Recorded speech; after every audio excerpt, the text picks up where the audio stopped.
2 years before she retired, Barbara started a small notebook. Every time a retirement worry kept her up past 11, she wrote it down with the date, not to fix it right then, just to get it out of her head and onto paper so she could sleep. By the time she actually retired, the notebook had 41 entries. Last spring, cleaning out a drawer, Barbara found it again and read through the whole thing for the first time since writing it. 41 specific fears about money, health, her kids, her house. She went down the list with a pen, marking which ones had actually happened. 3.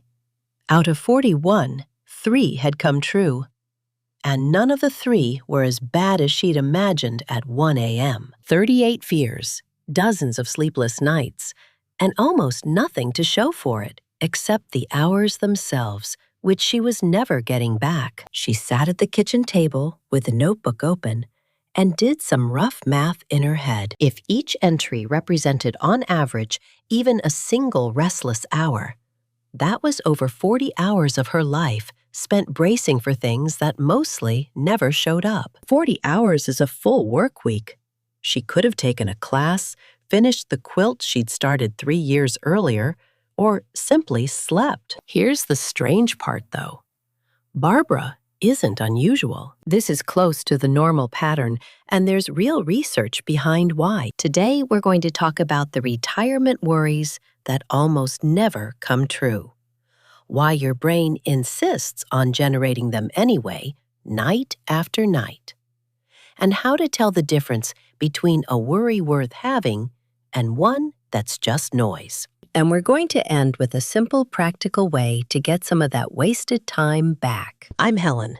This is general education, not personalized financial, medical, or psychological advice. If a specific fear about your retirement feels persistent, overwhelming, or is affecting your daily life, please talk with a qualified professional who knows your full situation. Let's start with the research, because this isn't just a nice feeling. Researchers who study aging have spent decades interviewing older Americans, sometimes thousands of them, asking a simple question. Looking back, what do you wish you'd done differently? One of the most consistent answers across very different lives and very different incomes is some version of, I wish I hadn't spent so much time worrying. Not worrying about the wrong things necessarily, just worrying, period, as a use of time and energy that people reach their 70s and 80s and quietly regret. That's worth sitting with for a moment. Not one of Barbara's 41 worries was about a specific bad decision she made.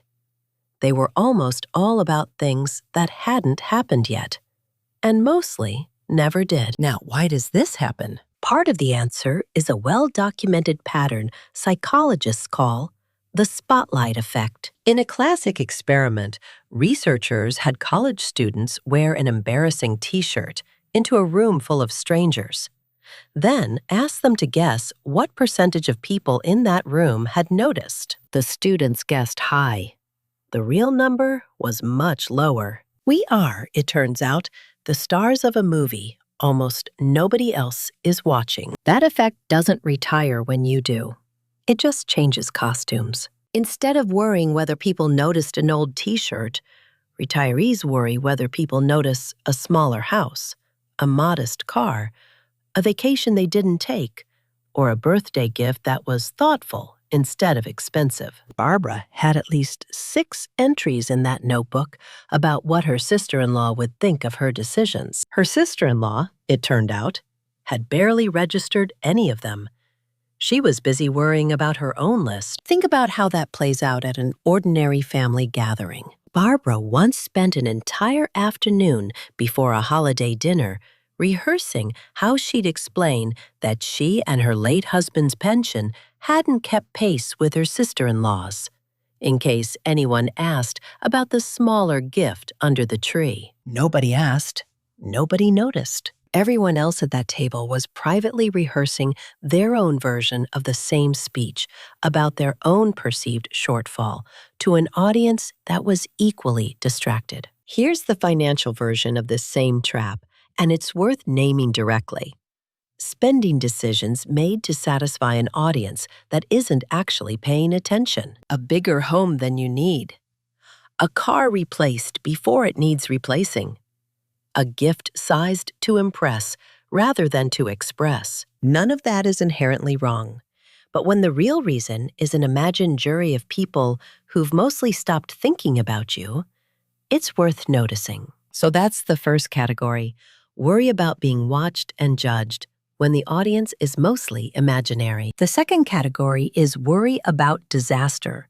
And this one has its own research behind it too. When people are asked to write down their specific fears and then check back weeks or months later, the results are lopsided. The overwhelming majority of what people fear simply doesn't happen. And in the smaller number of cases where something does go wrong, people tend to report that they handled it better than they expected to going in. Barbara's list had entries like, "The market crashes the year I retire," and "I get sick and can't afford the treatment," and "My son loses his job and needs help I can't give." None of those three happened, at least not yet, and not in the specific catastrophic shape she'd imagined. What did happen, twice, was smaller and more manageable than anything on the list. A roof repair, a car repair, ordinary retirement, not disaster movie retirement. Notice something about that gap. The imagined version of each fear was always the worst possible version, arriving at the worst possible time, with no resources and no options. The actual version, when something did happen, arrived with warning, with savings already in place, and with Barbara herself far more capable of handling it than the version of her lying awake at midnight ever gave her credit for. Fear tends to write itself a script where you are helpless. Reality usually casts you as someone who copes. Now, here's the honest complication.